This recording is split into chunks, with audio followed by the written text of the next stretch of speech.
Okay, let's just dive right into this explainer. Today, we're going to uncover the literal architectural reasons why you physically can't seem to put your phone down. I know I've been there. We'll be breaking down the actual mechanics of our digital habits and exploring this fascinating concept that's slated to completely replace the traditional digital detox by 2026. So if you've ever felt even a little bit guilty about your screen time, you'll definitely want to listen closely to this. Have you ever been here? You get frustrated, you delete a social media app in this big burst of motivation, only to completely cave and download it again 4 hours later, right before dinner. If you have lived through this exact, incredibly frustrating scenario, you absolutely need to know this. This is not a failure of your willpower. Not at all. It's actually a systemic design problem. And the crazy part? The fix is embarrassingly simple. Moving right along to Section 1, the trap of willpower, and exactly why the whole idea of a digital detox is completely failing you. Look, you are basically engaged in a profoundly unfair fight every single day. On one side of the ring, it's just you and your solo, finite willpower. On the exact opposite side, a zero-friction system meticulously built by literally thousands of highly paid engineers. And their singular job, their whole goal, is to ensure you never, ever put that phone down. You're relying on basic self-control against a machine specifically engineered to keep you hooked. And this brings us to a quote that really hits the nail on the head. You can't out-willpower a slot machine. It reveals this absolute core truth of modern tech. The problem really isn't the app itself, it's the zero-friction path designed to get you inside of it. Think about it. Your phone is built to be exactly one tiny thumb tap away from an infinite scroll feed.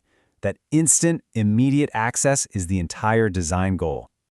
So, enter the concept of intentional friction. This is the idea that's quietly replacing the old-school digital detox. Instead of begging you to magically generate more self-control out of thin air, intentional friction physically engineers your environment. It deliberately adds steps back into that path, making bad habits physically harder to execute. It's essentially removing the need for self-control almost entirely.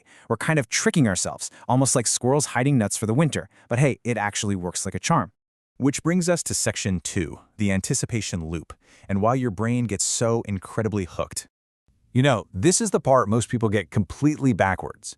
We naturally assume the content itself, like the funny video, the crazy news update, or the text message, is what provides the dopamine hit.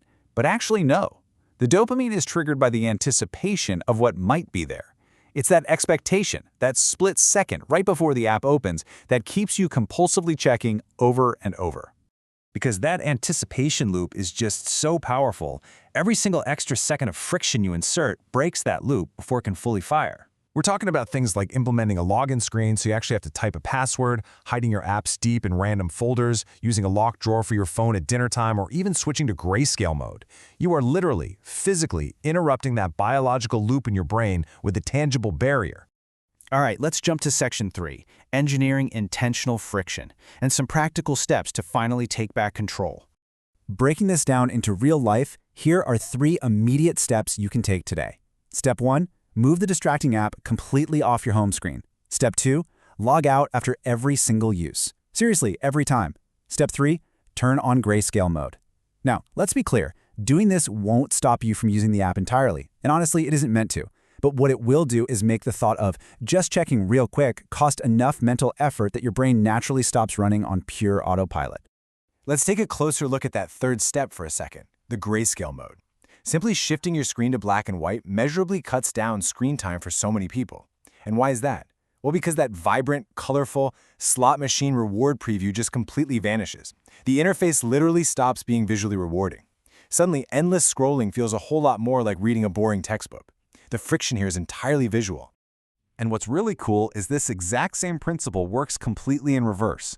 Just as you add friction to break bad habits, like tossing your phone in a locked drawer at dinner time, you can remove friction to build good habits. Say you want to read more.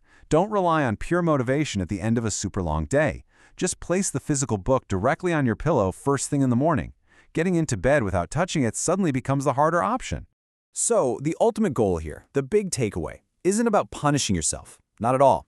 It's about intelligently structuring your environment so your default, lazy behavior naturally aligns with your actual long-term goals. You really want to engineer your surroundings so that the easy path and the right path are the exact same path. Okay, moving to our final section, Section 4, a willpower-free future and the long-term payoff of all this. This fundamental shift in strategy is exactly why those willpower-based New Year's resolutions totally fail by February. But intentional friction just keeps working all year long. Think about it. Motivation is a finite resource. It frequently crashes hard right around 3 p.m. But friction? Friction doesn't run out. That physical barrier of an app you literally have to log back into is still standing strong at 11 p.m. when your self-control is completely shot, which is exactly when you need that protection the most. So, I'm going to leave you all with a quick 5-second challenge right now. Can you move just one distracting app off your home screen right this second? Don't even delete it. Just put it somewhere that takes 5 extra seconds to find. And as you do that, it begs a rather profound question. How much of your daily behavior is actually your own conscious choice versus frictionless engineering designed by somebody else? Definitely something to think about. That wraps up this explainer. Thanks for joining us, and keep questioning the design around you.